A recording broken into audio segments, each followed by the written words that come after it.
I didn't want to see the death of the movement. I would have been black pilled too.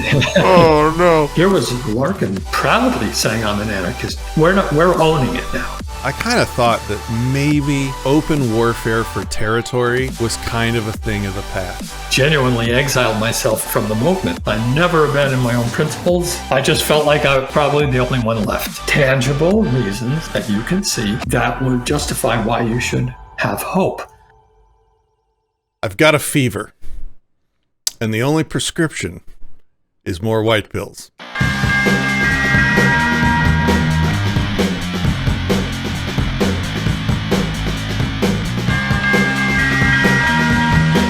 From Dallas, Texas, this is Anarchast. Greetings, hopeful, beautiful people. Welcome back to Anarchast, your home for anarchy on the internet. I will be Patrick Smith. Today's guest has been an anarchist for 47 years since he was 20 years old. He retired from software development and is now a refugee from California, living in Florida with his wife, where he authors articles published in places like the Libertarian Institute and Acapulco 2020, and more recently his Substack, where he has published a great many essays, including one that I did an audio performance of on my old channel, by the way, because it was so good. I think that one was called On the Psychology of the 2020 COVID Response. Yes. I'll make sure and link that in the description. He also has written on his Substack a series entitled From the White Pill Box, where he looks for realistic reasons for hope in the fight for a stateless society. He produces a podcast by the same name, available on Apple and Spotify. Mark Maresca, I hope that's how you say your last name. Welcome to Anarchast. Perfect. How are you? Thank you very much. I'm fine. Patrick, it is so great to meet you. It is actually an honor to meet you. So thank you for having me. I am honored for you to say such things about little old me. So, cool. All right. You've been writing. You are relentlessly hopeful and positive. Yes. And every time I see you on Twitter, you're engaging in a way where you're linking an article you've written about why we should be hopeful and not pessimistic. And I really want to embody that spirit, but I really am not able to get there yet. And so I meant it like I have a virus and the prescription I need is some white pills. So I am coming to you, Dr. Maresca. I'm hoping that you've got a strong dose of medicine for me in that regard. But first, before we get into white pills, the first question I must ask you as a first-time guest on the show is, Mark, how did you become an anarchist? I love that question, because in the answer to that question, you will find that I have been about as black-pilled as you can imagine. So asking that question is another way of saying, when were you red, or how did you get red-pilled? And my journey is being red-pilled, black-pilled, and white-pilled. So I was first exposed, or red-pilled, at the ripe old age of 20. In about 1976, I was just out of high school and at my first jobs, and I just got lucky. One of the first associates I met was what we would today refer to as an ANCAP. He had the basic principles, the essentials down. Was this anarchist that you met, this ANCAP that you met, anybody that we would know? Is he still around? No. Actually, we lost touch some years ago. But he, again, it was a random situation. I met him, he met me, and he had these ideas, and he started sharing with me. We did become good friends, and he had it down. Non-aggression, self-ownership, property rights. I was lucky also in that at 20, I really didn't have any adult indoctrination to get past. I was raised in public school, so I had childhood indoctrination, but I was also lucky that my parents were not political particularly, so I didn't have that to get past. And my father was a very logical man. He loved reason, he loved rational discussion. I inherited that. And we always had great discussions about all topics, but you could see how that just fit perfectly with the libertarian principles. And also they were very moral. parents. We were raised with a real good sense of right and wrong. And again, libertarianism just matched that. So my red pill experience, I would say within a week after he first started having conversations with me, I was sold. I was what we would today call an ANCAP. I had no real transition problems at all. Do you remember? Sorry. I always like talking about this particular moment. Was there an art? It's been a long time, so I would understand if you don't remember. But do you remember, like, the final argument that broke the camel's back? For me, it was essentially, you don't have the right to steal from others. How can the government steal from others? Basically violating consent. If you can't do it, how can they do it? And that is essentially all it took for me. Now, of course, I did initially have the questions, what about roads and all this?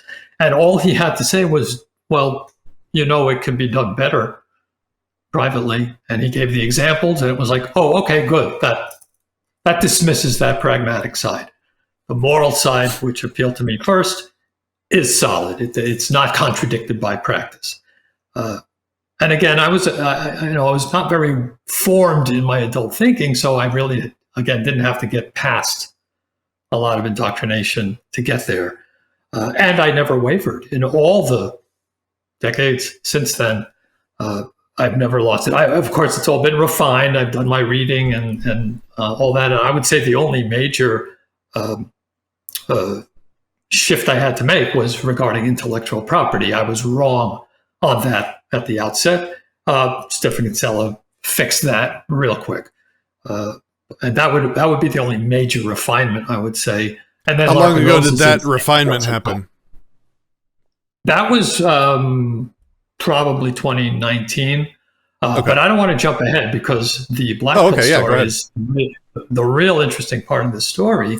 And that is, if you take that period of time from, let's say, just the last quarter century of the last century, 76 to 2000, 2001, that was a super slow time for the libertarian movement. Obviously, the major networks and the newspapers, magazines, there was only so many ways you could platform, and those were not available to the rest of us. So most of that time was really spent on just educating ourselves and studying and learning. Who can you communicate with? Your family and friends, and that was about it. Mm-hmm. And I was bad at that. I literally had one success, in all those initial years. A very good friend of mine who I worked with, and he came over right away too. But that was it. So it was a slow process, and the movement itself went or progressed slowly during that time. But there was always small reasons for hope. We would every once in a while see some celebrity sort of saying the right things. And, I think if you pinned any of us down seriously at that time, we would have probably said, we foresee there'll be a stateless society someday, but we are probably not going to live to see it. We were guessing 100 or 200 years at that time. But, you press on. And then 9/11 happened. September 11, 2001. And that's when everything changed for me. Not my principles. I never wavered. But in the time, those 25 years, I guess it is, I had gravitated to writers, thinkers, authors who most reflected my preferences, which was solid, principled, libertarian anarchism. And those are who I focused on. And when 9/11 happened, or after 9/11, most of them betrayed themselves. A lot of them went statist. And at least from my point of view, most of them went statist. There were a few who maintained their principles, but not many. And I found that highly discouraging. I can't tell you how profoundly disappointed I was after 9/11. I had been at it 25 years. I had seen the very slow progression of the movement. And when that happened, it was too much for me. I felt that even if a year later they had turned around and changed their minds and said, oh, all right, I overreacted, I would say, no, if your principles don't hold up during a crisis, what good are you when there isn't a crisis? Do you remember any of the people that you're talking about? I mean, you don't have to name names if you don't want to, but I am curious. Because I wasn't a libertarian then. I was in my very early 20s, I think. So I was not aware of any conflicts with any kind of libertarian principles at that time. So I just wasn't involved. Right. Yeah. Not really. It was the major the writers of say Liberty Magazine, Reason Magazine was the major works that I was following. And when I saw these articles coming out or these opinions coming out that were statist from the people that I saw as the intellectual leaders, at least of the wing that I followed, it really was too much for me. And I made the conscious decision to disassociate from the movement. I said, I'm not following it anymore because I was convinced that this was the beginning of the end. I genuinely felt that libertarianism was on the road to a slow death. And I didn't want to be there to watch it when it finally died. Again, I realized that there were still thinkers out there. Harry Browne was one of them. He kept his principles. But I felt that I didn't even want to watch them eventually fall into obscurity. Talk about being black-pilled. That's the definition of it. I couldn't watch it anymore. In any case, that was it. I found other things to do. I read fiction. What kinds of arguments were being made regarding 9/11? Right. I mean, essentially, they came right back to, support the troops. Let's get over there and fight this out. Let's, not just find Bin Laden, the guy who did it, but let's, declare war on the Taliban. And mostly it was this war hysteria, which of course happened. And the fact that a lot of them supported the TSA and all of the type of things that were oh my god about. I mean, I would have been black-pilled too, man. I would have been black-pilled too. Oh no. Okay, so I see a pattern. Every time some major controversy happens, some percentage of libertarian icons flip pragmatic and scuttle our principles and our core beliefs in towards the end of living in the real world. And right. Kinsella calls these people way station libertarians, where they abandon principle when they hit a hardship that personally, emotionally motivates them. And we've seen that time and time again. And I guess the next question for you would be, in my time as a libertarian, there's been early on, I guess there was a little bit in war on Iraq, but by the time I really started paying attention to libertarians, instead of just reading the literature on the philosophy of things, which is what my story, as people know, I won't go into it again, but it was motivated to find where the just power of government came from. Where did they get it? Because I certainly didn't give it to them, and I was tired of them. And that was Status Patrick trying to find answers. And so I was just diving into reading and studying philosophy and trying to figure out where it all came from. I didn't plug into libertarian figureheads or drama until, I don't know, much later. But when I did, I guess the first time I remember,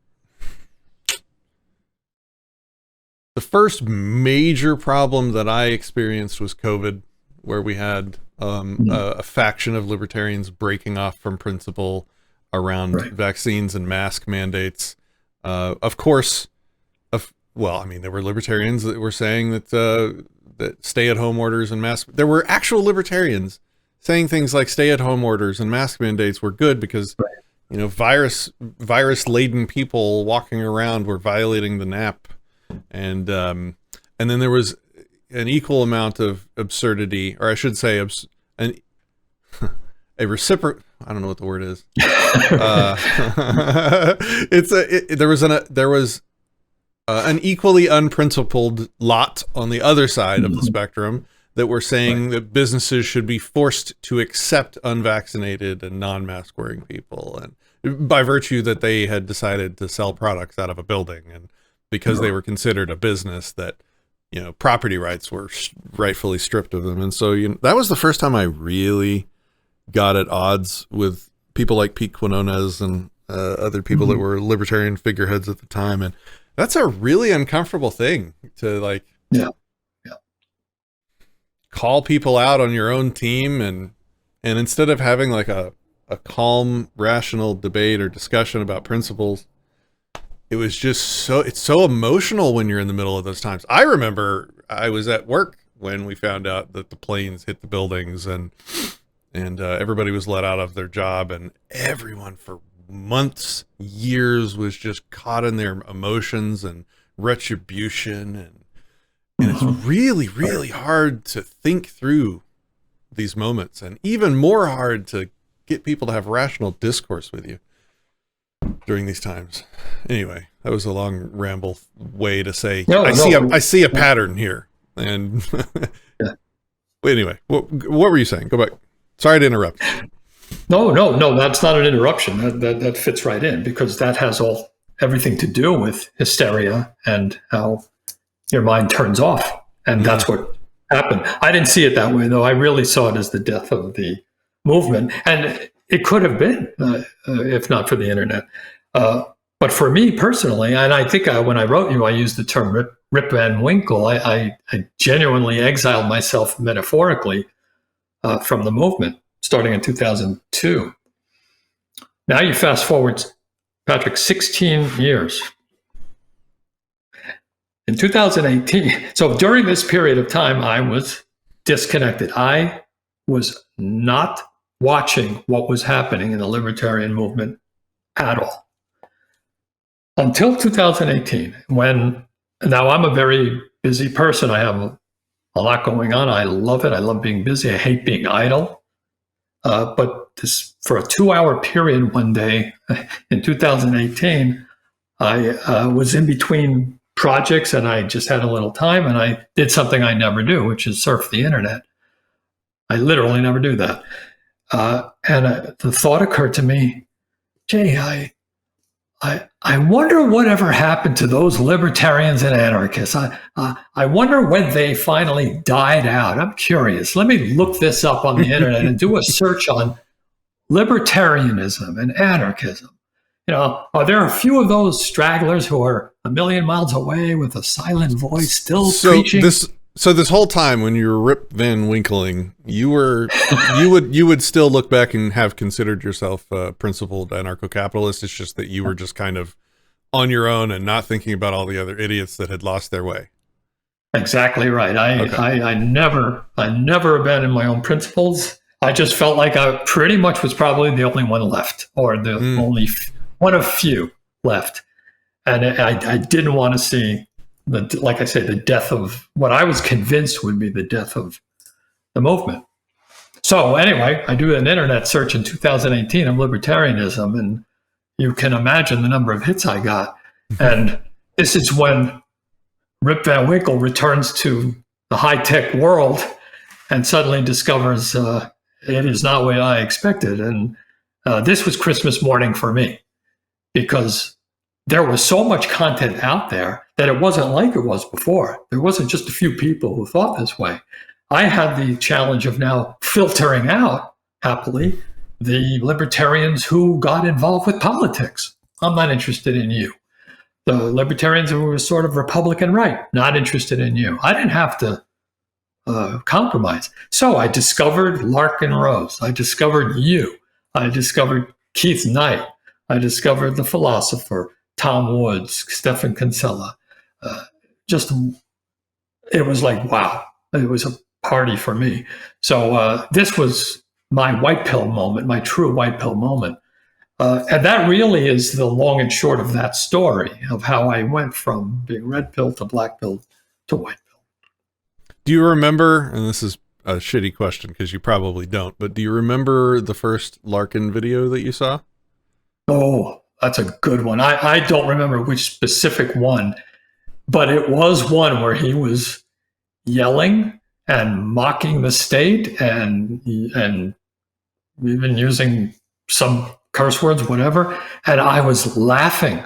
I was laughing like a child that somebody could actually be doing this, mocking the state, speaking in exactly the words I would want to or would have wanted to hear back in that first quarter century. Because, you know, a lot of the debates that went on about communication and outreach back then in the 70s and 80s and 90s was really all about how do we sell these ideas, because they're so alien. You can't just come out and say, you're an anarchist.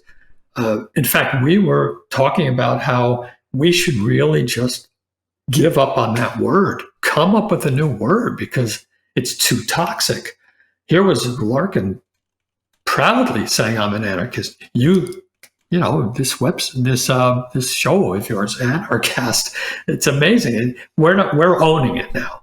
I realize we also have voluntarists and other terms, and that's great too. But here I was put back into this world where happily, you know, these ideas are expressed proudly and without compromise of principle.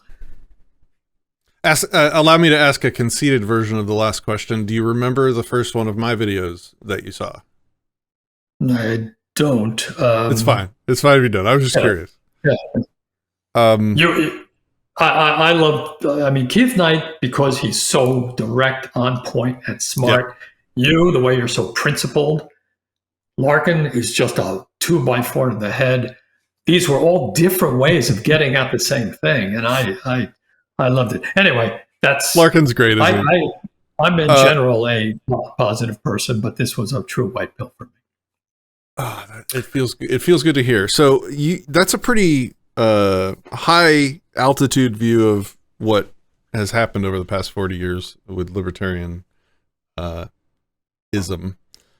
What with the word anarchy specifically that you brought up, what was the visibility of the commies and those that considered themselves anarchists, but they were communist anarchists? I know that's a contradiction, but what participation in the world or in the United States mind's eye did those people play back in the day? Do you remember any of that at all, or was it just not part of your? Well, it wasn't part of the research I did, but I probably I do remember reading some of that. I didn't see any visibility of that in the activism or the outreach at all. What I witnessed was consistent anarcho-capitalism, which I'm not even sure that particular term was even coined back then, but that's how we looked at it.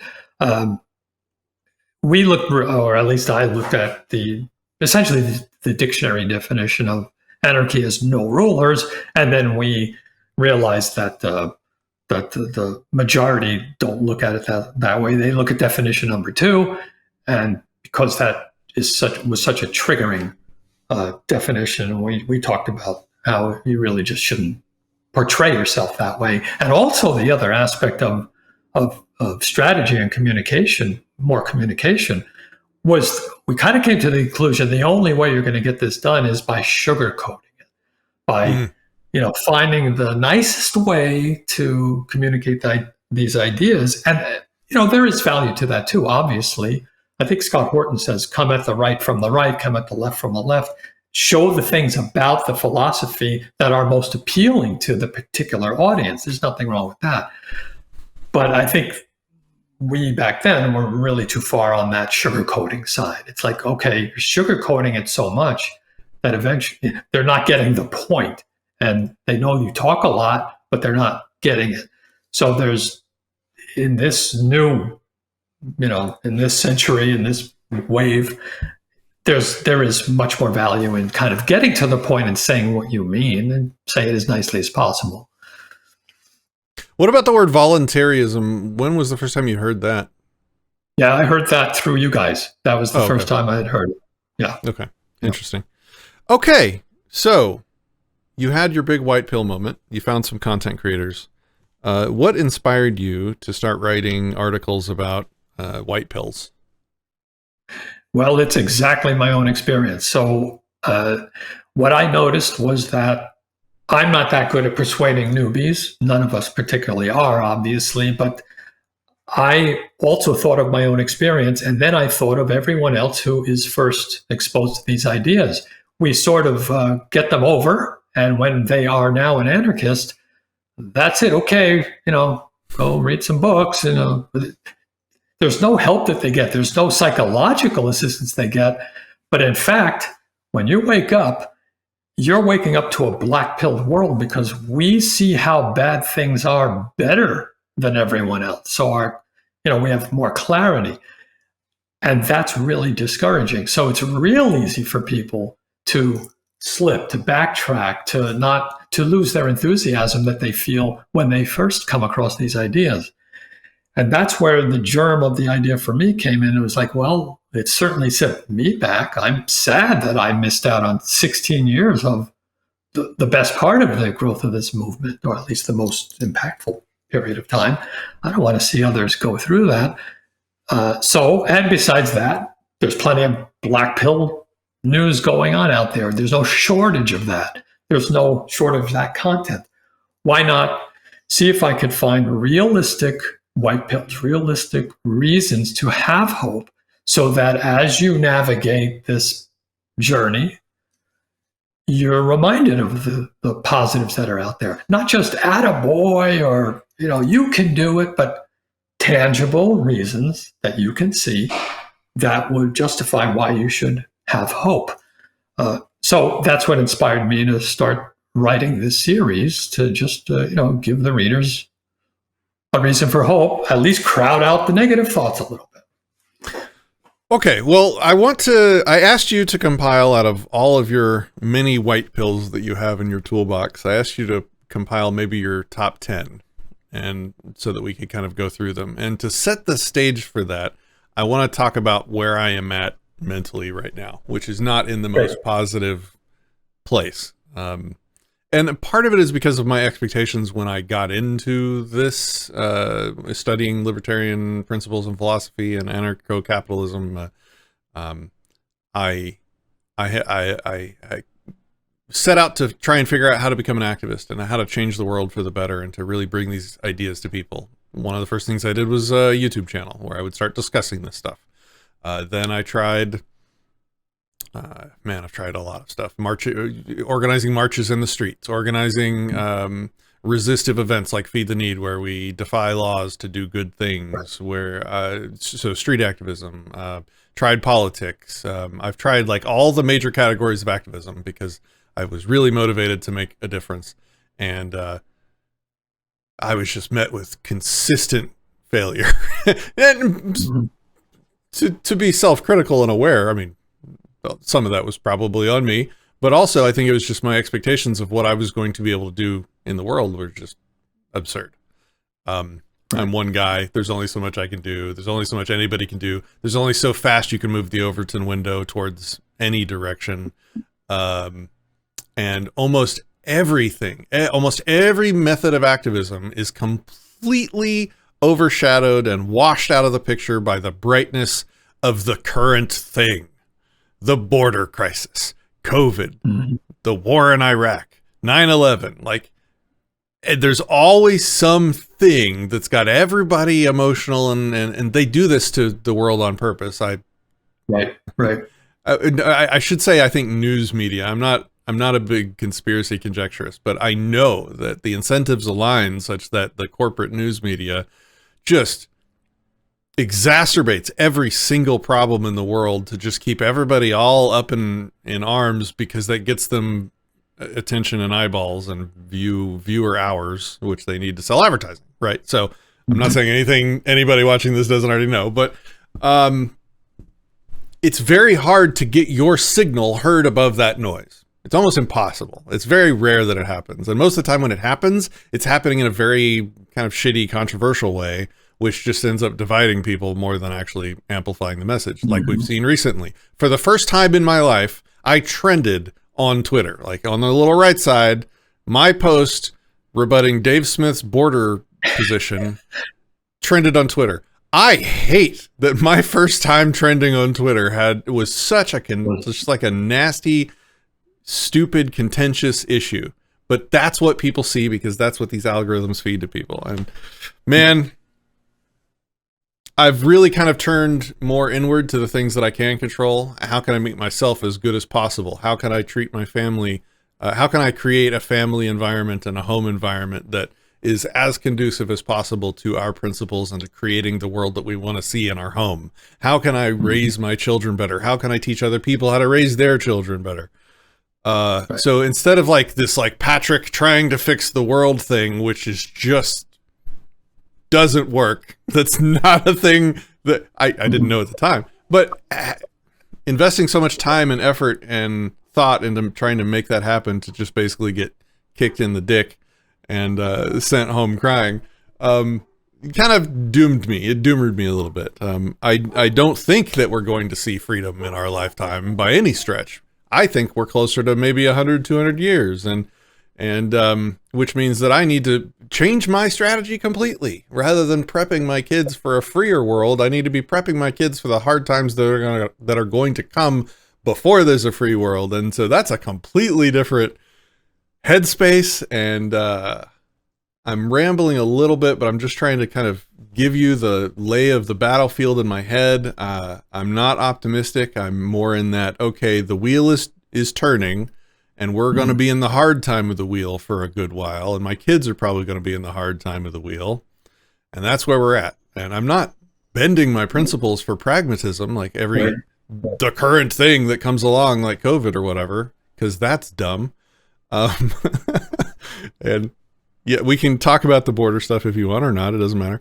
But yeah, so that's kind of where I'm at. I see no reason to be eminently hopeful. I see no reason to be excited, and I hate that, and I don't like talking about it much. But if I'm honest, I think a lot of people kind of feel that way. They're like, well, some shit's coming up, and we better get ready. And so that's the attitude that I see a lot of, not this sort of liberty is on the horizon. Okay, so with that kind of doomer platform, now please launch your white pills at me. I'm excited. I need this. Don't expect just the white pills to solve all that.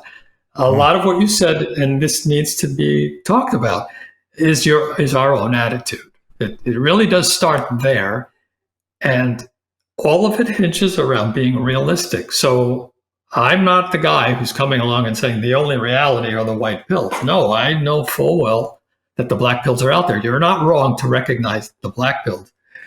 Where we don't want to give ground is permitting the enemy, so to speak, to have us self-destruct ourselves, because they want nothing more than for us to self-silence. Then we really are giving in. So you start with that. Second, as you said, you set your own expectations that are realistic. If we come out of this thinking we're going to change the world, no, we are not going to personally change the world. I'm sorry, that's not going to happen. And even if you think you, when I say you, I mean generically, if one thinks that they have ideas or strategies that are just going to, change the world, well, guess what? There's plenty of statists out there with their ideas about changing the world as well. They're just as confident and they are just as enthusiastic.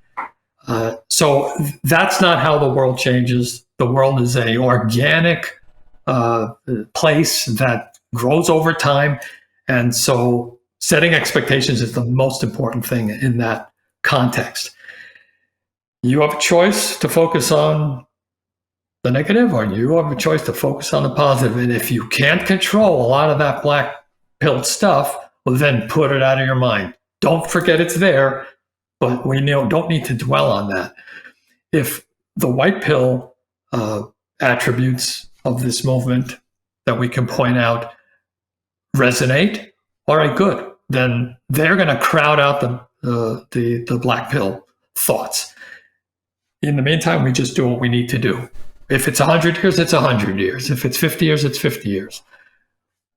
As I present each white pill, I'm always trying to hit some of those points. For example, when we say, 100 years, 200 years, well, I'm going to come back with, well, slavery ended in about 15, 20 years, okay? The American colonies broke from England in, that was a matter of decades. If we talk about people and how they responded to COVID, that's really black pilling. Yeah, but they also adapted really quickly, and they also kind of turned around really quickly. Humans seem very adaptable. And if they're adaptable, maybe they can adapt to a free society really quickly. So these are just sort of off the top of my head type of white pill perspectives we can take. Are they debatable? Sure, some of them are, but they're there nonetheless, and we can choose to focus on that. So that would be my initial response to a general feeling of negativity. I don't want to take the position and this awesome discussion that we're about to have where I'm counterpointing with black pills the whole time. But what I am going to do is just be honest with what I'm thinking. So if it turns out to just be responding with black pills, I apologize in advance, but I want this to be a kind of an honest, genuine conversation because I think that's what most people want to see. And if it's not, unsubscribe because that's what you're going to get. So one of the big things that I've woken up to that I see as a black pill is that the human species is just what it is. It's an emotional, messy, sort of reactionary species. And there's no changing that. There is no situation in which we can make the world more rational. Right.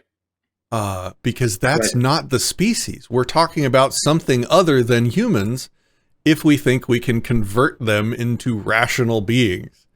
They are at probably 80% feel more than they think. And that's just, that is the fact. And that's probably, that's movable. You could probably change that in limited ways by parenting better, by reducing stress, by teaching people to be less anxious and control their associations with people better so that they have less anxiety, because stress and anxiety physically interact with our brains in ways that make us less empathetic and less compassionate and less able to reason instead of react. So if we raise kids better, yeah, we can move the needle on the species. You know, we can move where that line is, that 80-20 line, one way or the other in that way. Right. So it's not completely intractable, but it's mostly intractable. Like humans will always be emotional about the current thing. That's not going away. And so if our arguments are focused on the rationale of liberty, we're only ever going to be talking to 20% of the population. I don't care about the specific number. I'm just kind of spitballing. Sure, right? sure. And if we find a way to convince people emotionally towards the liberty, towards libertarian conclusions, that's still an emotional conclusion. And emotional conclusions change like the wind based on the current thing, like we see all the time with prominent libertarians. We were just talking about that, right? Yes. So coming to terms with reality of humanity kind of leaves me questioning our entire endeavor. Is this ever, should we instead of trying to wake the world up, should we just be trying to sort of work together, live together, and build our own little mini societies where the 20% that know how to think more than they feel can live a little more free in this world that will always be insane? Okay, there we go. I think I rambled out my points again enough for you. But yeah, so if you have any thoughts, I'd love them. Yeah. Yes. I have no problem with, let's say, an agorist perspective. If you want to live purely in that way, that's fine too. But you mentioned man is, how you said it. You know, this is the nature of man. You know, they can be emotional, they can be irrational. Though that's true. Let's also look at other attributes of man. Observe pretty much anyone you've ever met or observed about any person in any culture anywhere through history. I think they all love their children. They all want the best for themselves. They all want their children to do better. They want to get along with their neighbors, right? Has man been warlike? Yes, but during all our history of war, most of that is political in one way or another. The average person, the average tribesman, the average European in the Middle Ages, they weren't doing that. They were trying to live their life as best they could. Generally, they didn't wake up in the morning and ask, who can I aggress against today? On the contrary, they probably wanted as much peace as they can get in their life all the time. At least this is everybody I know. Most of my neighbors seem to be people who don't want to aggress and fight with each other. In other words, what I observe is that the essentials of the non-aggression principle seems to be more or less baked in to everybody. I know politics is not like that. I'm talking about individual human beings. Are there occasional psychopaths? Yeah, I know there are. But the majority of people seem to already inherently have a intuition that they don't want to harm other people, that they don't want to steal their stuff. That sounds like the non-aggression principle to me. So yeah. I feel like we don't seem to have to convince them to be what they already are. And if they already are, more or less, let's say supporters internally of the non-aggression principle, that seems like a lot of our job is done for us in that narrow regard. That's not on our plate. So where does that leave us? Well, I tend to agree with Kinsella in this way. It's probably going to happen more organically than we think. We may have less control over this evolution than we think we do. Maybe all we really need to do is when we communicate, cross our fingers that somewhere in the ripple effect of those we talk to and those that they talk to and those that bleed out from there, along the way are occasional true influencers, people who really have a big audience. And I think that's where the big accelerations happen. Someone like Dave Smith, let's say, for all his faults, he has a lot that's right, and he gains a big audience. Does that mean absolutely. a lot of them are going to get the wrong impression about certain things? Yeah, that's going to happen. Well, newsflash, most of us, when we were first red-pilled, we didn't exactly get it in exactly the way that Mark would like to have gotten it, or that you would have liked to have gotten. No, we got it in a fuzzy way. We got it with a few things off. What did it do? It inspired us to read more, to research more, and then we converged on intellectual property was a big hurdle for me, and I think you said when we were talking earlier that it was for you as well. There's always issues, and only a select few of humanity seems to be able to care about consistency enough to push past that. Right. I want to relate a story that's kind of around this, just that illustrates how dumb I was. So this is a self-deprecating story, but when my neighbors wait for me to start recording episodes to mow their lawn, so sorry if you hear that in the background. There's nothing I can do. Back when there was rumblings about Russia invading Ukraine, I actually thought something akin to the following, and I'm probably going to overstate it, so I'm not quite as dumb as I'm going to make it seem, but I was in this ballpark, very naive.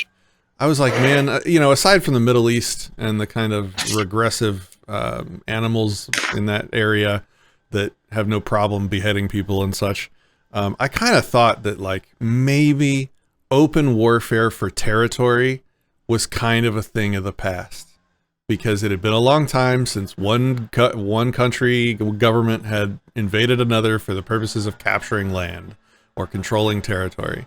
And I was like, maybe we're at the point where, like slavery, it's kind of becoming more and more unconscionable, and the internet is really connecting the world together with each other. So like, I know people in almost every major country in the world. I know them personally. I talk to them. I chat with them.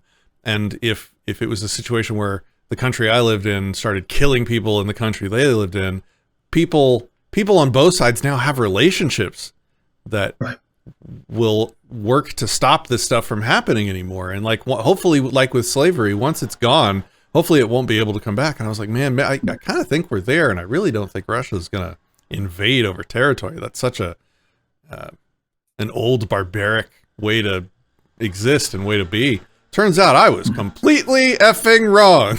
Like, humanity is not over that.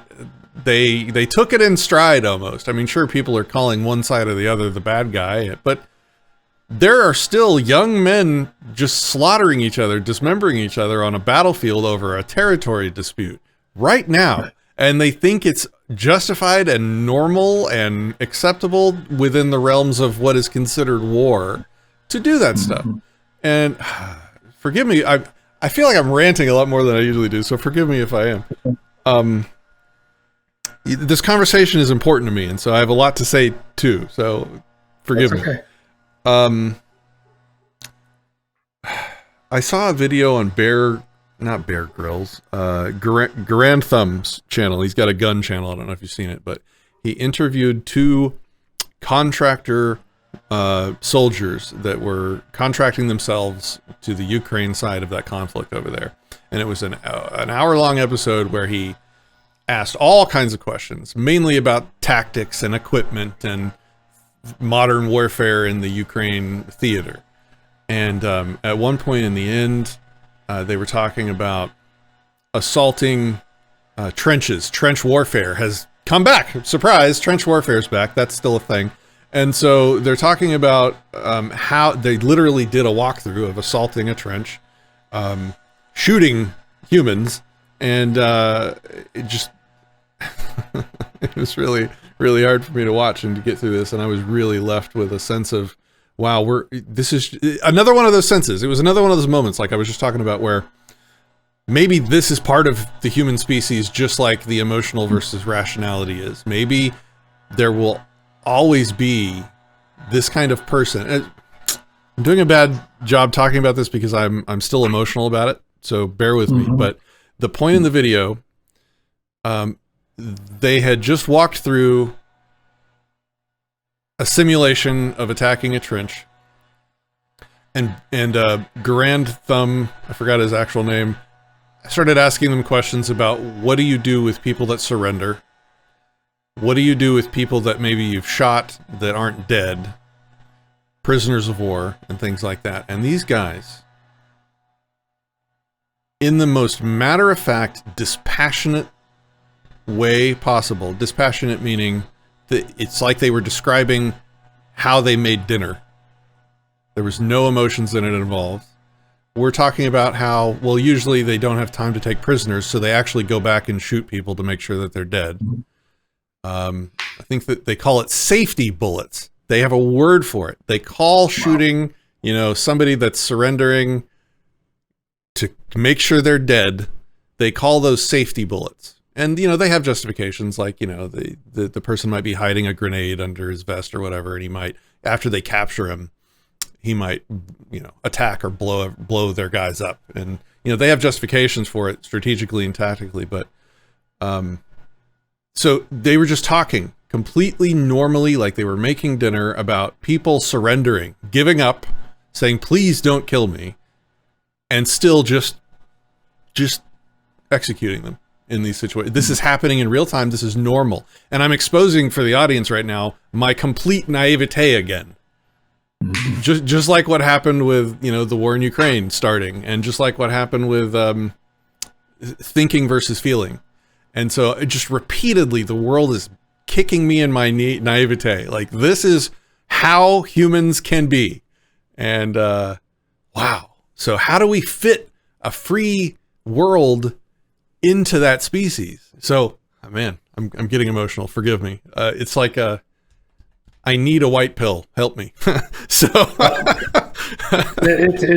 that makes me sad to see you sad, because it reminds me of my own black pill experience.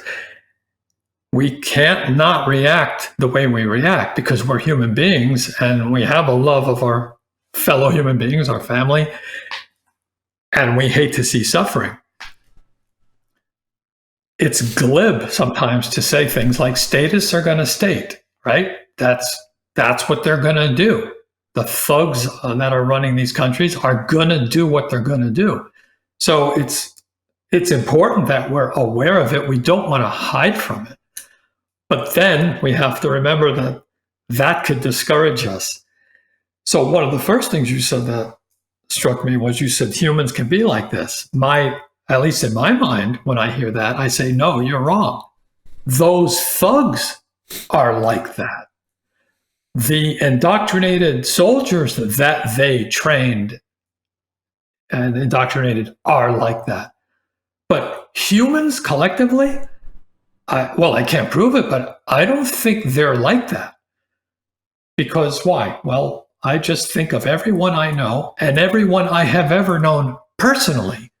And actually, zero of them are like that. So these terrible things that you're describing, yes, they're happening. And no, we should not ignore that they're happening. But then to attribute that collectively, stereotypically against everyone, that might be a little bit unfair. How do we know that the majority of human beings actually want what you just described? In fact, most people who see that are struck by it and hurt by it. Why? Because they're not like that. So those are the ways that my brain works when I see horrors like that. And it's hard because you can't not think about it and can't not suffer by it. One thing to remember, it's not your fault that's happening, and it's not the fault probably of the population of Russia or Ukraine or anywhere else that it's happening. It's the thugs that have power, and it's the indoctrinated enforcers that are following their orders. That's a vanishingly small minority of the whole. So let's not paint a broad brush. I sometimes think that I value human life way more than most other humans. And that I don't know, somehow dumb or feelsy, weak, emotional. I don't know. Unmanly. I don't know. Like, but I mean, our philosophy is based in large part on reciprocating rights and having just an inviolably strong respect for other people's existence as long as they're peaceful. And so it's just who I am. So if I'm weak, whatever, so be it. I guess. Let me interject here. One of my white pill essays I put out on Valentine's Day, actually last year. And I decided to devote one of them to what it is that's behind our motivation. And you mentioned it, reciprocal rights and all that. And that's a good way to put it because it's technical and it's bookish, isn't it? But do you know what's really at the root of it? It's love. Empathy. Yeah. Okay. It's love, Patrick. It's love. We love our family, we love our children, and we love our fellow human beings. We really do. At least the peaceful ones, right? We love them. I don't mean we love them the same way we love our direct relatives or spouses, but we love that humanity exists. We love that humanity has within it to be good to each other, and we know that they can be. If we can ignore the fact that there are a whole lot of thugs that are in charge of a whole lot of power that are hurting a whole lot of people, if we not ignore it, but we realize that those are the acts of psychopaths and psychopaths adjacent, we realize that, well, what is our motivation then for trying to get to a free society? Well, we must love humanity enough to want that because we all seem motivated to get there. Otherwise, we all would just crawl up in our holes or just become agorists.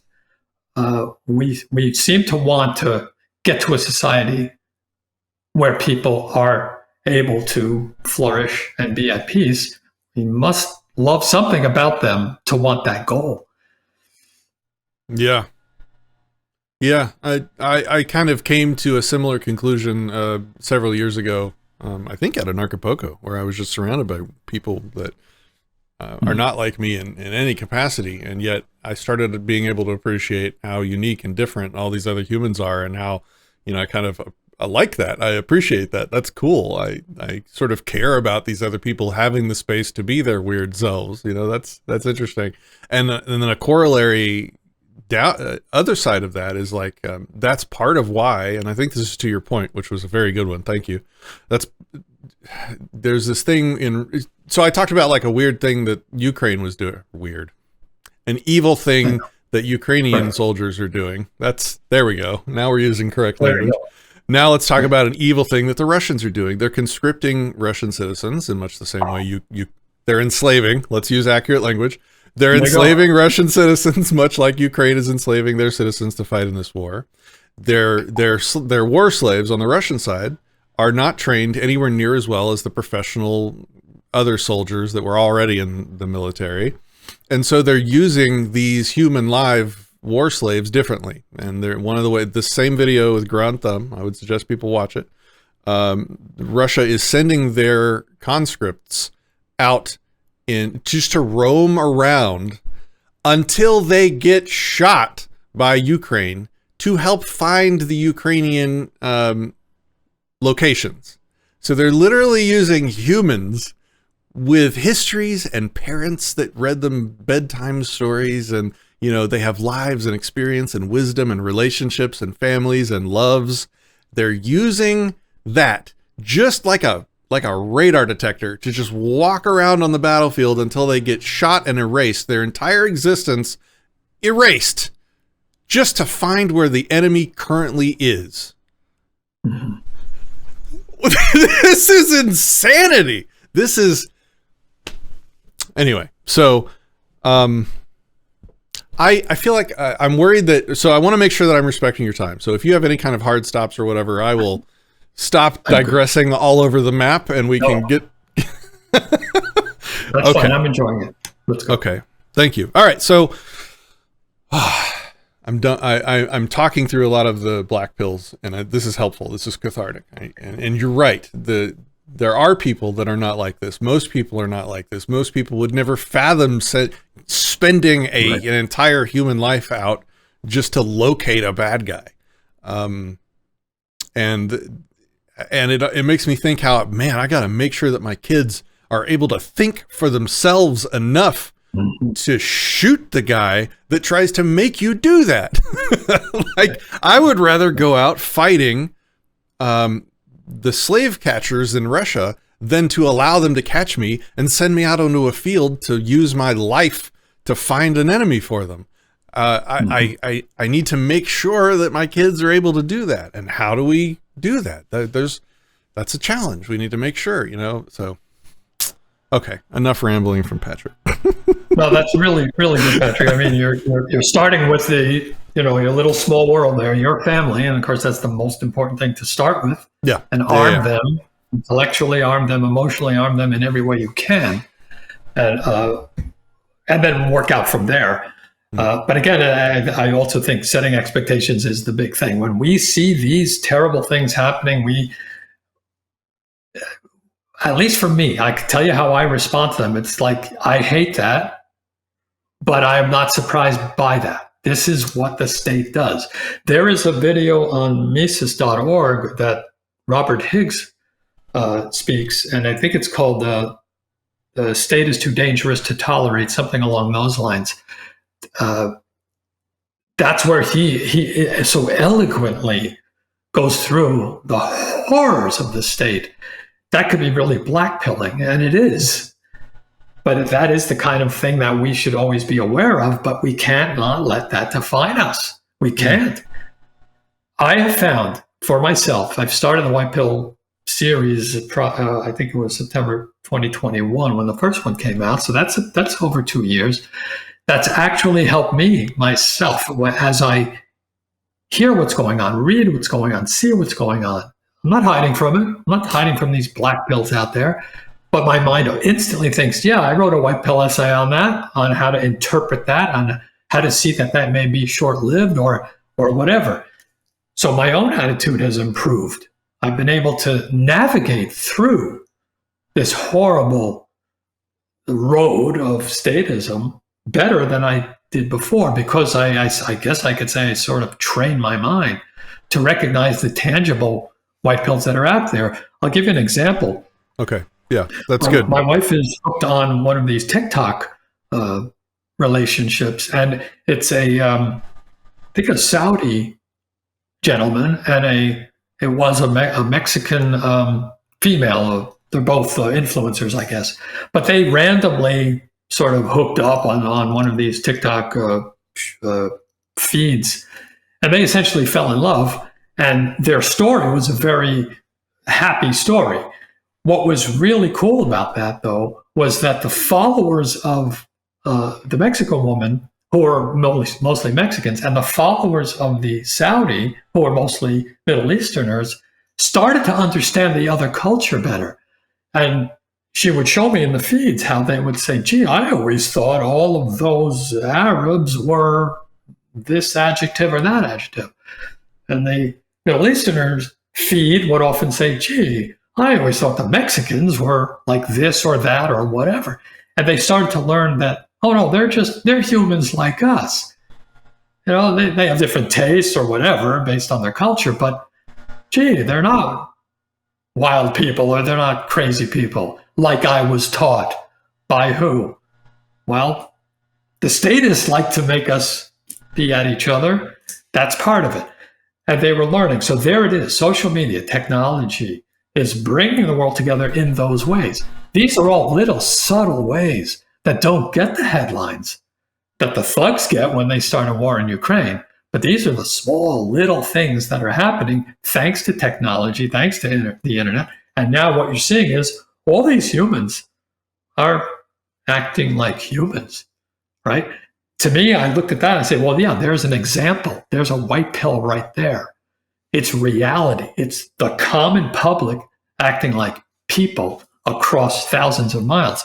So the next time that maybe some of them hear about some Middle Eastern problem, a lot of those people are not going to think collectively. They're going to think, well, yeah, but that fellow's such a nice guy, and he talks so eloquently, and he's this and that. So to me, that's another reason for hope. Those are the kind of things that I observe out there. My takeaway from what you just said, I think, is maybe this might end up being the most important takeaway from this interview, which was a lot of it is about training yourself to notice the white pills, because I think maybe genetically even, it's just part of how our brain works. We look for threats and we worry about threats and bad stuff more than good news.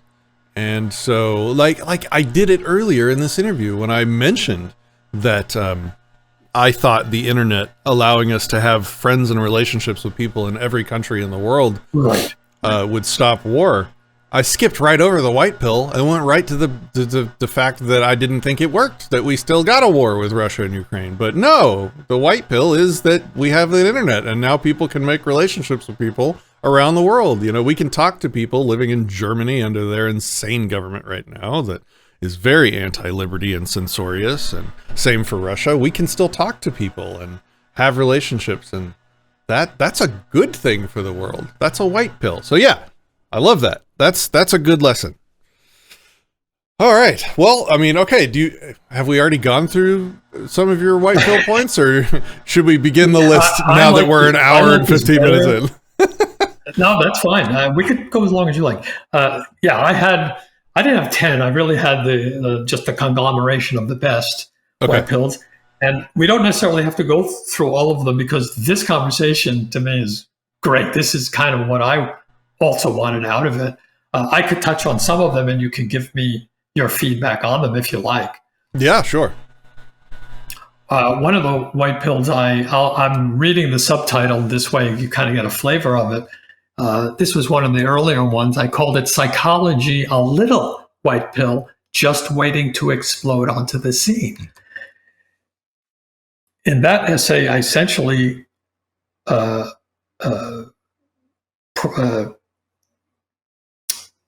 communicated the value of psychology as sort of an underrated aspect of our movement. And in it, I showcased Larkin Rose. I sort of gave him a full-on essay devoted to the idea that he, I think, inspired brilliantly, and that is that the crux of the problem is the myth of authority. That's essentially the wall in the minds of everybody that stops them from understanding the rational arguments, the moral arguments. None of those hit home. Why? Because they've been indoctrinated into believing that the state is legitimate. His insight to me was one of the key white pills for me as I came back into this movement. It was like, wow, to me as a developer, I used it. He cracked the code. He essentially found out the root cause of all of this. And one of the disappointing aspects of this to me, I'm diverging from the white pill essay itself. My hair going there. One of the problems that I noticed was that, Larkin Rose came up with this insight. people more or less agreed with it in the movement. Yeah, all right, he's right about that. And then they just proceeded to continue to throw economics at people's brains. It's not realizing, well, it's just going to hit that wall every single time. Now, I'm not saying the whole movement should have turned and focused on psychology. My point is that I'm surprised that psychology doesn't get more attention in the movement. Why can't we try to recruit cult experts and spousal abuse experts, people expert on the psychology of why it is that people keep mindsets that are harmful and to themselves and prevent them from getting out of bad situations, because that's essentially what a statist is. It's somebody who's been indoctrinated to believe what they believe. All they need, and it sounds simple, but all they need is some technique to free them of that. I'm not saying that's an easy thing. And Larkin himself, it seems his whole life is devoted to finding any way it is that he can find to pierce that wall. But why is he the only one doing that? I feel that a cult expert or whatever might have insights into that. If they have ways that people can come out of indoctrination, what do they know that we can learn? So to me, I call it a little white pill because it's a great insight, but it has not been mined properly yet, and the potential for this is enormous. Yeah. That's that. I don't. Yeah. You're blowing my mind in good ways, and I'm not being hyperbolic. So earlier, that is the white pill to what I said earlier, where 20, let's say round number, 20% of the population thinks more than they feel.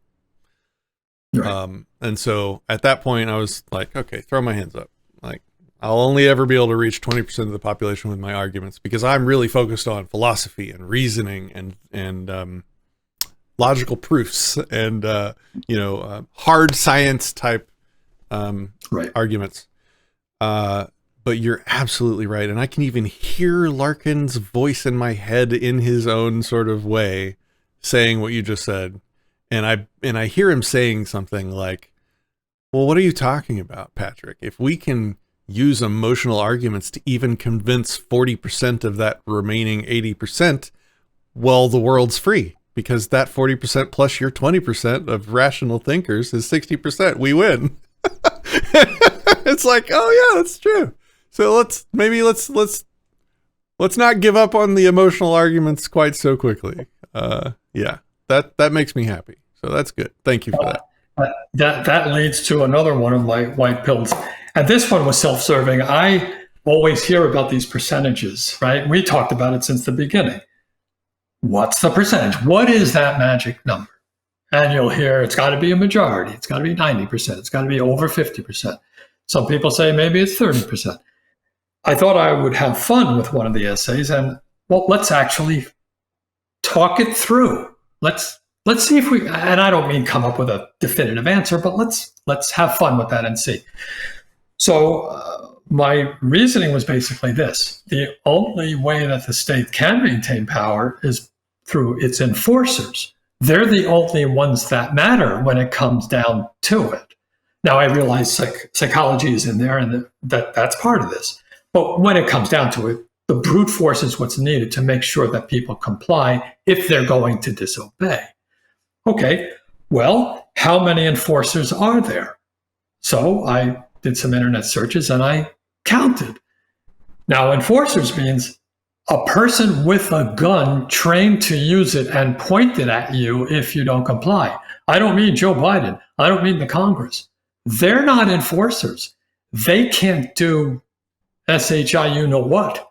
It's only the military, the police, the National Guard, anyone, again, with a gun who's trained to use it. Not even the police administration or the cook in the commissary.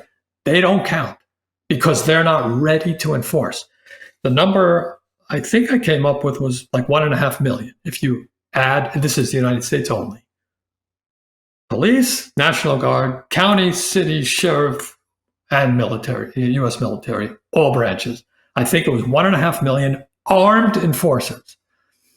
Okay, now that we have that number, how many need to be willing to disobey so that when the enforcers, the 1.5 million, sense, it's sort of in the air that there's resistance happening here and there. How big does the disobedient population have to get before it's a wrap? Before the enforcers start to think, this is getting bad. I think I'll change my career. This is getting bad. I'll find something else to do. I'll be a private security guard. What is that number? So I came up, I think, with 5 to 1. So basically, I multiplied that by 5. I said 7.5 million. If 7.5 million people were red-pilled, they're like us. They understand non-aggression, self-ownership, property rights. Out of the 7.5 million, out of them, how many are willing to disobey? They're not all going to. A lot of us won't because we are afraid of the consequences. But if, let's say, 1 in 5 are willing to disobey, now you've got a 1-to-1 situation. You've got basically the number of enforcers equals the number of disobedient. That's the beginning of the end, because the only way that enforcers enforce is when they're in a mob. When they, when the police stop you, they call 5 other police. Well, if there's that many there, that's 5 less that are over there. So I'm not saying that's the magic number. What I'm saying is 7.5 million people is like 2 or 3% of the population. And for that, go ahead, I'll stop right there. I was just saying, I just did the calculation. It is about 2.5% of the population. Okay, cool. I take that point. That's a good one. Is there another good one that you wish more people would think about? Yes. I did a series of essays on the contradictions of statism. This was fun because they're easy to digest. Now, I'm talking to a philosopher. So when I use the term contradictions or logical contradictions in these essays, I do understand that I'm probably using it a bit fuzzy. I'm really just trying to convey hypocrisy. I'm not necessarily trying to claim that these are strictly, let's say, performative contradictions as opposed to logical contradictions. I'm just trying to convey the basics. And I also use the opportunity to create a few memes, one of which I'll send you on Discord. So for example, one of the logical contradictions was... If you send it to me right now, I can throw it on the screen. The title of the essay again was Anarchy Can Never Work in Practice, so ignore examples where it does. So for the people listening without video, it says, it's Captain Picard doing this what the hell face. And it says, let me get this straight. People can't govern themselves, even though they kind of do. Right. And my point in that essay, I flesh out each contradiction a little more. And in that one, it's like, all right, well, first of all, anarchy is the basic way that we deal with each other.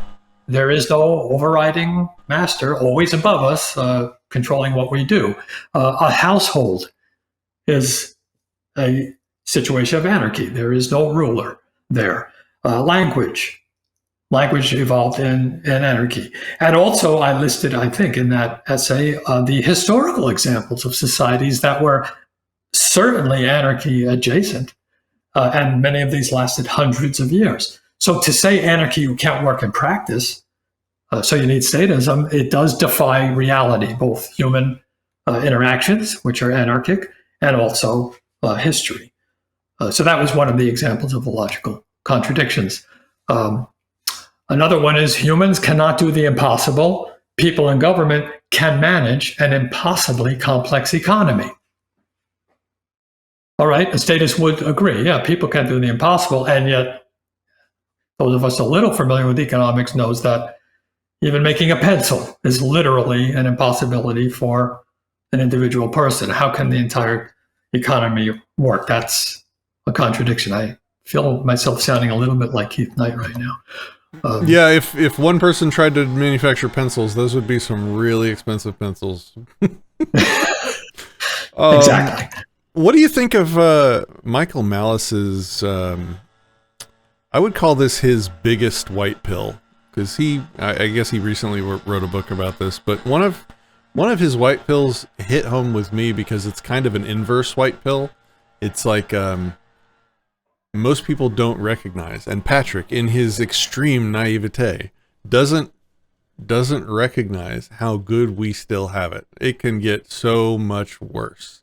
And just remembering that we're actually in a much better place than sometimes we feel we are, or the news media wants us to think we are, or the Twitter feed fools us into thinking everything's terrible and there's insane people running around chopping kids, little girls' breasts off. If you watch Twitter, our brains we are physically not evolved to handle being exposed to every terrible, crazy, insane, destructive thing happening in the world constantly, all day, every day, and yet we seem to be. So Malice's point that, I already kind of said it. Things are much better than you think they are, and man, things can get a lot worse. So you need to kind of appreciate where you're at. What do you think about that? Oh yeah, I did read that book. I love that book, and I really like following Malice. Oh, you haven't read it? I have not. It's worth a read. I have it right here. It's the White Pill, and in fact, I devoted one of my White Pill essays specifically. I considered him a human white pill for writing it. And you're right that one of the major themes or lessons that you get out of that is that, wow, things really can be bad. But I will tell you that the real white pill bring it home lesson at the end is how quickly the Soviet Union fell. And it fell silently and it fell rapidly. So there was virtually no bloodshed, and that was the end of the Soviet Union. And if you're old enough to remember, and I do, how entrenched the idea of the Soviet Union was. I'm a boomer. I grew up in the time when you would never have imagined that there'd be a world where the Soviet Union didn't exist. And this book makes clear to anyone who didn't know, but those of us who remember do know, not only is it gone, it just basically vanished. And I think of that when I think of slavery, how quickly things can change. And those two examples alone are enough for me to say, I don't know when we're going to see a free society or enclaves of a free society. But if those things can happen, it can happen. I'm not saying they will, but they can, because we thought those two other horrid institutions would never go away. And they did, and quickly. So there you go. Okay. All right. I'm feeling it. Hit me with another one. All right. I'm like Mickey, he's got Rocky Balboa there. You can do it. Since you brought that up, let me go and talk about one of my favorites, and that is, let me read the title here. The state is a weak adversary. The state is a weak adversary. Okay. I loved writing that title because I knew that would trigger everybody. Now, off the bat, I'm not saying they are not strong. The state is strong. The state is awful. Got it. Check. Okay. Next. Wouldn't you like to know how the state is a weak adversary? Because, if you're going into a boxing ring and you're going to box an opponent, it would be nice to know that they are weak, wouldn't it? So I liked in that essay how I was able to focus on the attributes of the state that are weak. So morally, it's weak, the state, right? Morally, it's weak. Why? Because it operates on the principles of a bully. Now, we know a bully could be strong, but we also know a bully is psychologically weak. Mm-hmm. And the state operates that way. The state is a poor adversary logically. As I mentioned, there are logical contradictions throughout the whole foundation and edifice of statism. Logical contradictions tend not to be sustainable. Mm-hmm. That makes the state it's a challenge to the state to be sustainable in the face of its own logical contradictions. It's based on something called the consent of the governed. That's an example of contradictions that you well know. I've enjoyed some of your videos on that. Mm-hmm. It's weak in its disbursement of power. Think about that. We think of the state as this edifice, right? As this collective sum total of the power that we witnessed. And it is enormous.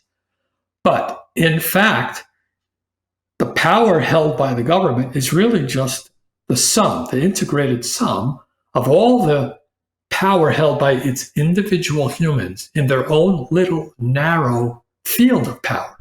So, for example, the President of the United States has power, but only so much.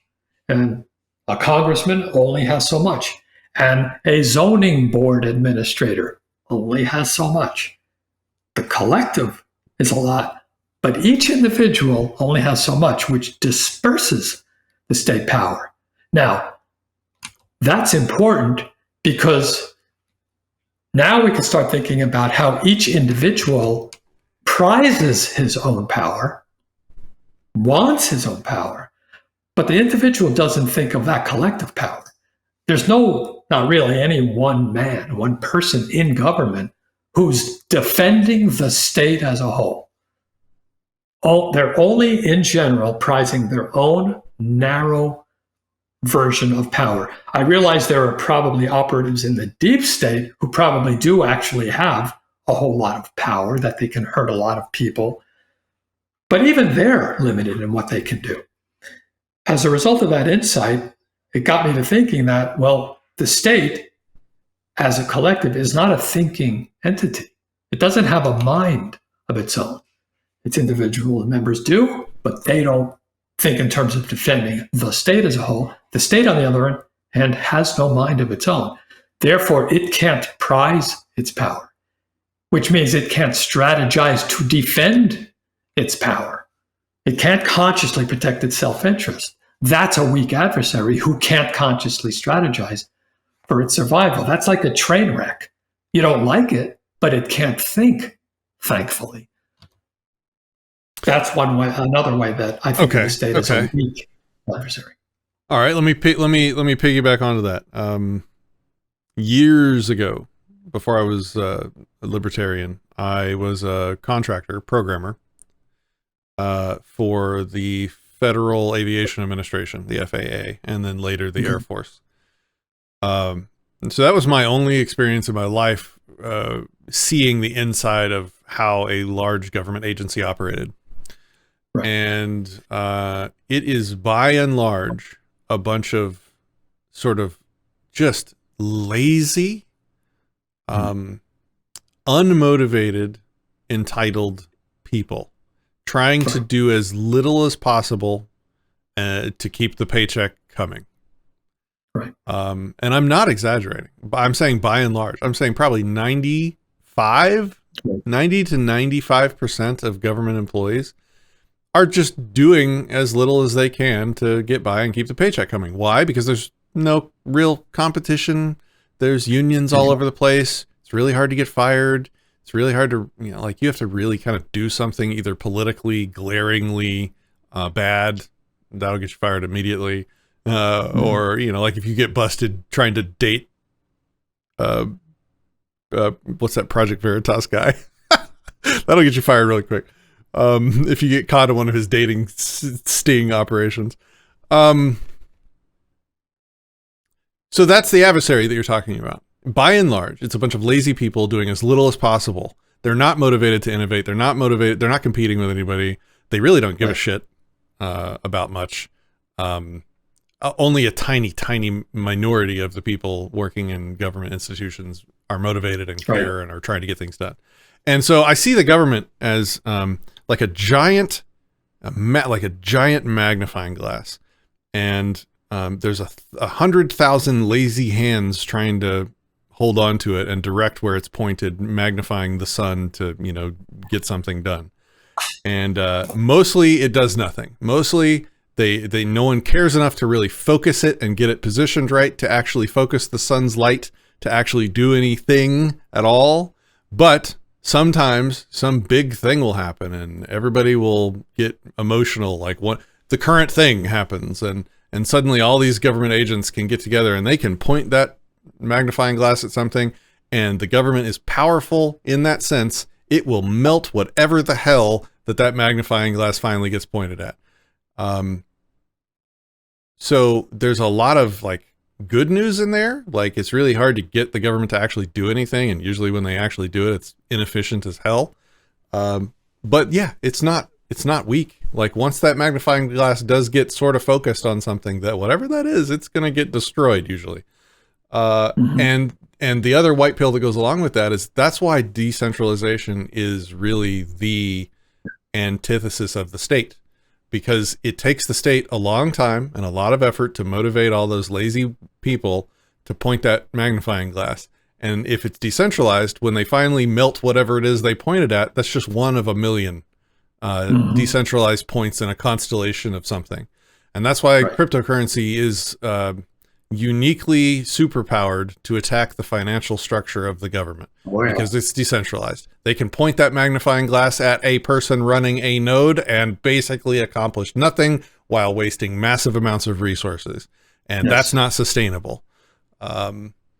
That the government will be same thing with like the guerrilla warfare with the terrorists in Iraq. Like the government can mobilize operations in a military to go and attack, something.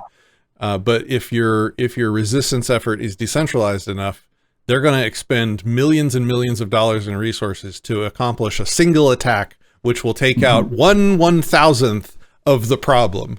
And that's not sustainable. And that's how the government is weak in a large way. It's a bunch of lazy people trying to cash a paycheck. Well, and you brought out a good insight in there when you mentioned your experience with the FAA.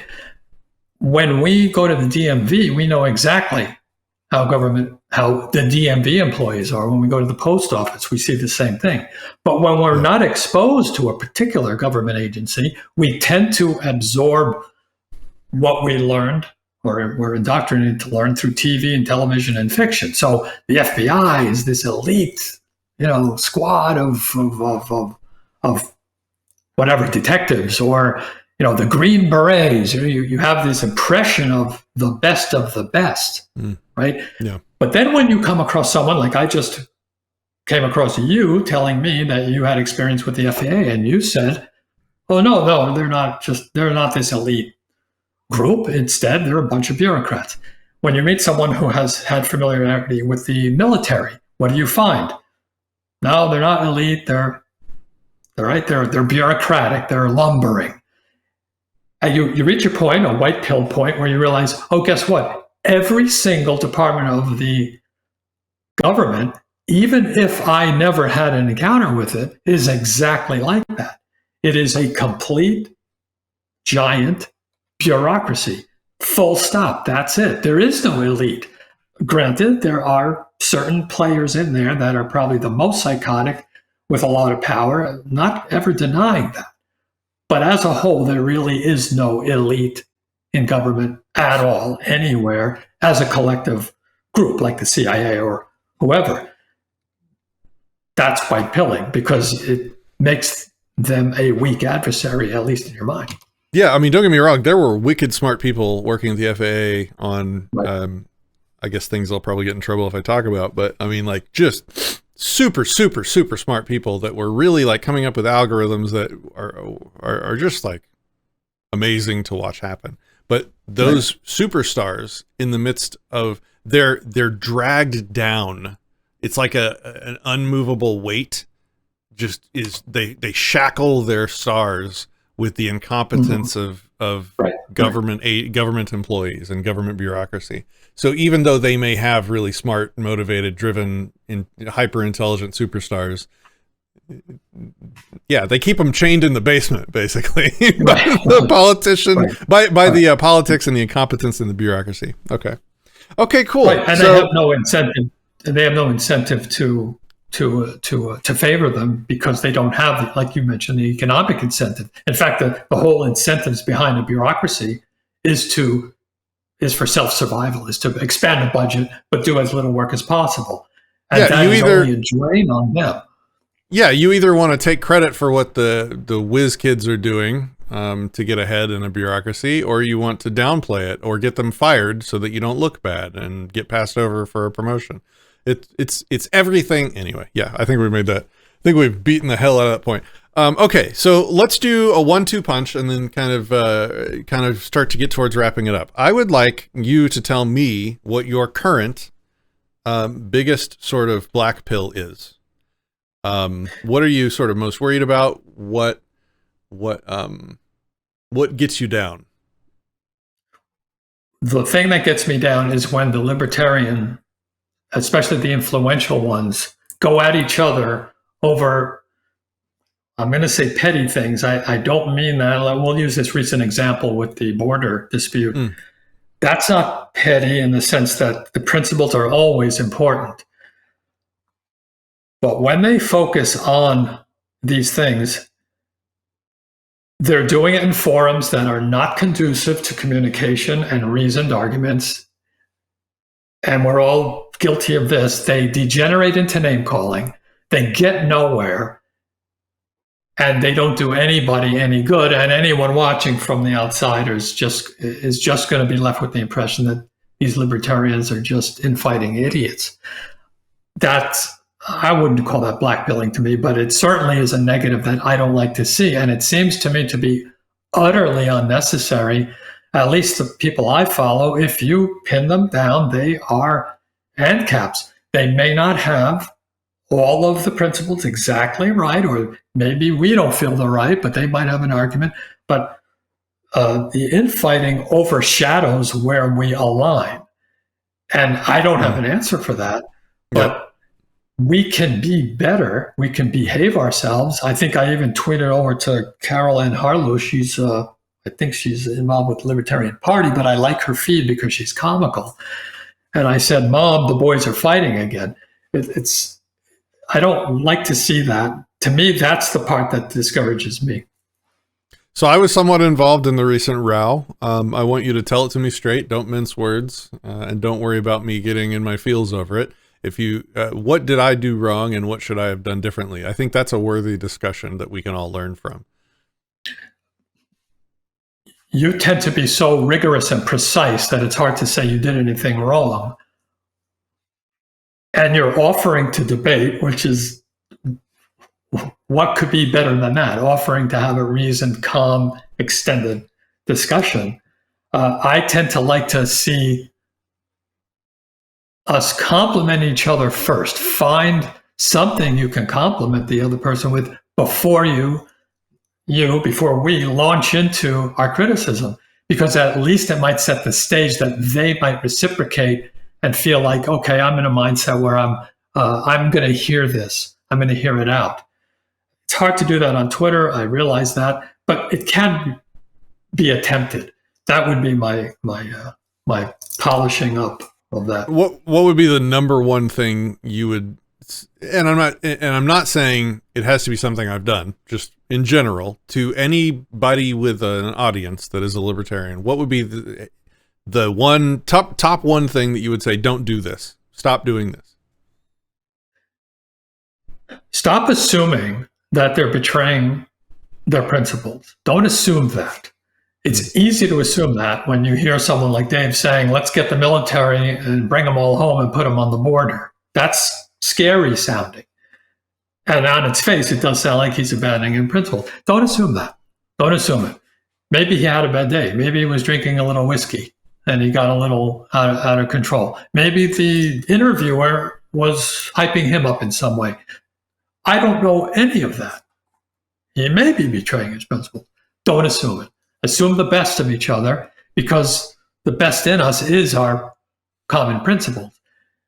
So assume that in your mind, and then assume it on the thread. Start by saying, I'm sure we are in agreement on the basic principles of non-aggression. So based on that, I don't understand what it is you're saying. It sounds like this to me. Could you flesh that out? rather than start off with a salvo. I could definitely do better on that. I really, really try and engage. The concept you're talking about is charitability. When I'm engaging with somebody else's ideas that I disagree with, there's two ways to engage. You can engage pessimistically, where you assume they're wrong and just kind of idiots and didn't really think it through and they're just saying stupid things. Those critiques are most of YouTube and they're mostly worthless. And the other type of critique is where you try and be charitable. Like if you see a hole in the other person's logic, you don't begin by saying, aha, well, here's where he's wrong. He's dumb. And here's where I'm right. And that's the end of it. The first thing you do is say, okay, what am I missing? This is a hole.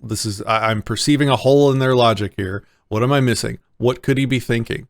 If I'm going to relate his argument in this area, what would I think he would say if he was challenged on this perceived hole in the logic? That's charitability. And you assume the best of the other person instead of the worst. You assume the other person isn't an idiot and isn't malicious. That's a big one on Twitter. Okay. Yes, absolutely agree. That's amazing advice. That's something I'll continue working on. That said, dum. If you engage charitably, this is what I found. If you engage charitably and calmly and rationally on anti-social media, as I call it, you will be invisible. You will never, ever get seen. Dave Smith, the thing that kicked off this controversy is he was on a podcast and he says, open borders libertarians are as bad as communists. Yeah, and he said, we need to take our entire effing military and put them on the border. Those are 2 points stated like those are extreme things to say. to call most libertarians as bad as communists, that's absurd. That's not being charitable. To talk about our military and putting them on the border, that's an extreme way to phrase even the closed border position. That's kind of insane. Right. But that's how you get seen on social media. Had he not said those things, no one would have watched, well, not no one, but much less people would have watched that podcast. There would have never been a kerfuffle. Nobody would have been trending. No libertarians would have been trending on Twitter. The entire thing would have been like a fart in a closet. Like it just wouldn't have existed. Right. So to get seen, you have to act the fool. And then when other figureheads of an ideology like libertarianism act the fool, if I make calm, rational, reasonable, charitable counter arguments, those will not get seen by anyone. The ones that will get seen are the other people that engage on that same level, saying absurd things like I said, where I was like, well, add another way station libertarian to the list. Dave Smith's, talking about our military on the border.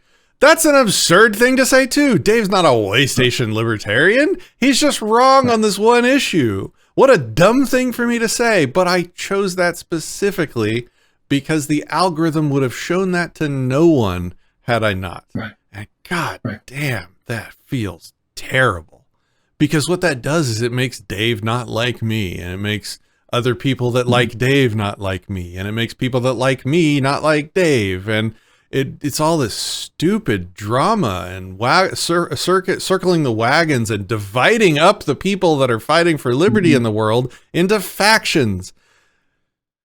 So I don't know that what you're suggesting needs to be done is possible, because had people not rebutted Dave on the level that Dave kicked that thing off, Dave's position would have been the one that stand in the battle of ideas on social media. The idea that would have been trending would have gone unchallenged. It would have just been Dave saying crazy stuff, right? Maybe, and that's valid. You can only go so far with the algorithms because they seem to lend themselves toward that. In that case, I say adapt. That's what we do, isn't it? We adapt. So we learn over time that when that pattern emerges again, the next time we're learning from the past and remembering that, okay, the last time that happened, when Dave said, let's say, put put the troops on the border. We actually learned after that he clarified that. Okay, now he did say it, but all right. Now I listened to him talking to Bob Murphy today, and when Bob asked him about that, he said, and I'm not taking the position, I'm really conveying it.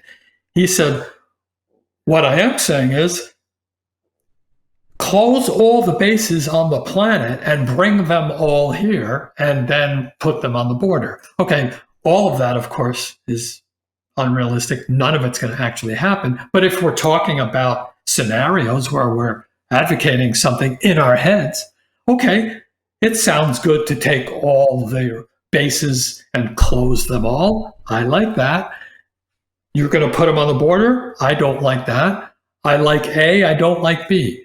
So again, some of these things get really silly because one of the contradictions that I really don't like hearing from the pragmatic side is when they say, I'm the realistic one. I'm the one who's in the real world. You guys have your head in the clouds. Stick with what we have. We have to live in the real world. And what is he advocating in the real world? Bring all the troops home from all the bases on the planet and put them on the border. I thought we were talking about the real world, right? Apparently, in those arguments, the only thing that we're allowed to argue is what I guess is potentially something that could come onto the Senate floor. Great. That's not very much. That's why principles matter. So I don't have an answer how Twitter battles can get a little bit more productive, but that's where we are. I don't have an answer either. I will say that I really do try and be charitable. But that sounds like the biggest bullshit justification for... He wasn't talking about the military around the world or interventionism or billet bases anywhere. He was the whole conversation was literally about the border. I'm not sure that I can bring myself, even being charitable, to believe that that was the argument he was making. It sounds like a way to post facto justify an absurd thing that he said, talking about bring our entire effing... Anyway, I don't want to make this about Dave. It's a good lesson to have. We need to and look, the human species, this whole internet thing, and being able to communicate with literally the entire world immediately in real time, all the time. We are going to adapt. The human species will adapt. We are still the first generation of humans that have had access to this technology. I assume that in 200 years. It will be just normal matter of course, like as kids grow up, they're taught how to deal with this thing called permanent interconnectedness. and we'll know how to mitigate these things. Like I'm already kind of learning, like when I hear somebody say something over the top on Twitter, I don't apply my judgment of that over the top insanity to the person directly. I back it down a couple notches because it's Twitter and they're probably doing that to get the attention that you have to get to exist on anti-social media. So I don't hold people personally culpable as much as Thomas Jefferson might have if they wrote a letter and said some of the things, like back in the day, there wasn't an algorithm filtering everything as much as now. So. Yeah. And also when I look at things like that, my mind, maybe because I tend to always be big picture, probably to a fault, but that's how my mind works. When I see things like this, my mind thinks of, well, there probably was a time when I naively thought that the road between here and a eventual stateless society was going to be a nice straight road where the principles just were, speedily followed in a beautifully smooth road. And now, of course, I know the road between here and there is going to be very twisted and turned. It'll be very fuzzy. So these steps along the way that we're experiencing are sort of part of that. It's us course correcting. It's us noticing negative takes on somehow the way our principles were communicated, but knowing that, well, that's not going to kill the movement either. It's just a bump in the road. And somehow in some twisted way, we're probably going to end up there. It'll just be fuzzy and sloppy. Yeah. Okay. Well, let's end on a positive note. Can you give me what you would consider to be your biggest, fattest, juiciest, bright and shiniest white pill that you have in your box? My favorite of all is and I'll just read the first sentence of it. There is a powerful white pill in one of the state's most fundamental flaws, namely that it is unnatural. So I go through in that essay about all the unnatural aspects or results of the state, keeping in mind all along the way that the unnatural is unsustainable. So long as you're doing something unnatural, you're doing something that's unsustainable. And the state, in almost every way you can imagine, is unnatural. I focus in on some specifics of the state. Let me go through them. I'll go through them quickly because the unnatural repels us, right? We cannot rely on sustained support. Okay, first of all, the state is all about non-consent. One of the most unnatural things you can imagine for human beings. It uses force, as I had said before, bullying, and it uses hatred of each other. That's not natural to us. It uses manipulation. That's not natural. It acts in the short term. It disregards the harmful effects that it causes. Its plans are always short term. They're never thinking ahead. When you say this stuff is not natural, what do you mean by natural? It is. Because I would say it's certainly, just to push back and challenge you, I would say that it's very natural for humans to sort of manipulate and attempt to control others. So I'm not sure what you mean by natural. All right, let me give some more examples and might clarify it a little more, because that was sort of an overview. Okay. I focused in on areas of the state, the police, for example. In the job of a policeman, they're expected to do what I would say is exercise power not meant for men. We're not meant to have a power of a gun over other men. That's not a natural relationship for our species.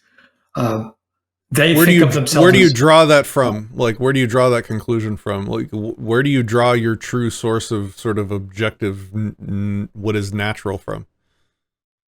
That's a good question. I've wavered over the years between the ideas of natural law versus what actually works in practice. Through a lot of your videos, I've seen that I don't think we can really logically or philosophically justify natural law, because this is not something that's empirically provable, really. It's more about norms. Okay. And so I gravitate more to what are the norms that end up putting us in a place where there's more peace and prosperity between us, so that we achieve at least the continuation of us as human beings. So that's kind of where so when I use unnatural, I'm using it in the sense of it is not conducive to peace. It is not conducive to prosperity. It goes against what you would intuitively think of as the best for us. It's kind of what you were saying earlier, where most people have some semblance of something akin to a golden rule, right, that they think about. Yeah. Okay. All right. That's right. So anyway, police, I use that example. Also they're subjective to the worst of the human behavior that undermines their character.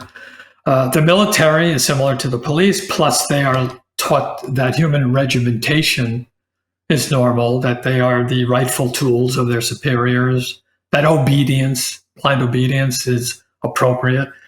Also, they get disconnected from their homes and communities when they're deployed. So suddenly they're yanked out of a natural environment for them, and they're put in a place where often the population is seen as an adversary, as an enemy. Mm-hmm. In situations of war or conflict, there's no nuance, there's no compromise, there's no idea of you might be right, I might be wrong. No, there's kill or be killed. Yep. I classify that as unnatural. Not to mention their indoctrination and country, homeland, and all that. And then their own status is glorified. They are thanked endlessly, not justifiably, not thanks to free trade or voluntary interactions, but just arbitrarily. And then benefits are heaped upon them, and they end up feeling entitled. And then when they're done, they're forgotten, right? They're utterly forgotten and abandoned. At least they're made to feel that way. In the military, I'm referring to. Yeah. Politicians, politics corrupts the character of politicians. They don't see who they impact. In the voluntary world, we see who we deal with. We know if we've done wrong or can do better, like you were saying before. Politicians never see who they represent. Also, they don't fund their efforts. Their efforts are funded on stolen property. They don't suffer the consequences of their efforts. Prisons. I almost can't think of a more unnatural environment for man, right? Mm-hmm. They're horrifying places, and even the authorities over the prisons are in an unnatural relationship. It's more like a slave and master relationship. Yeah. And then I hit public schools, and I'll only quote you here what I said about public schools. I said, hold on, I lost it. I said, take a minute to ponder the unspeakable conditions of prisoners, as indicated above. Now put your child there. Mm-hmm. And to me, that exemplifies what I mean about an unnatural. You have children. Think about how unnatural the dynamics of public school would be to a child like that. It's unspeakable. So taken as a whole, I tried to make the case that the state is, over the long term at least, seems to me necessarily unsustainable because it is replete with the unnatural.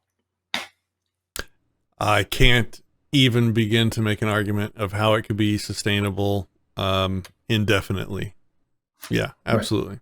Right. All right. Excellent. Wow. I have,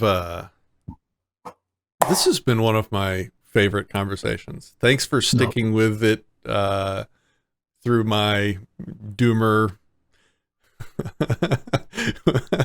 Thanks for giving me some catharsis and allowing me to sit on the psychologist's couch for a while and get some things off of my conscience. And yeah, I appreciate it. I have appreciated your insights. I do feel better about the world, and I'm not just saying that for the sake of the show. You've given me things to think about. I am feeling more positive about things, and I really needed some positivity. So I appreciate that very much. I would like to suggest that everybody watching this absolutely go check out his Substack and his podcast by the same name. Can you tell people where they can find you?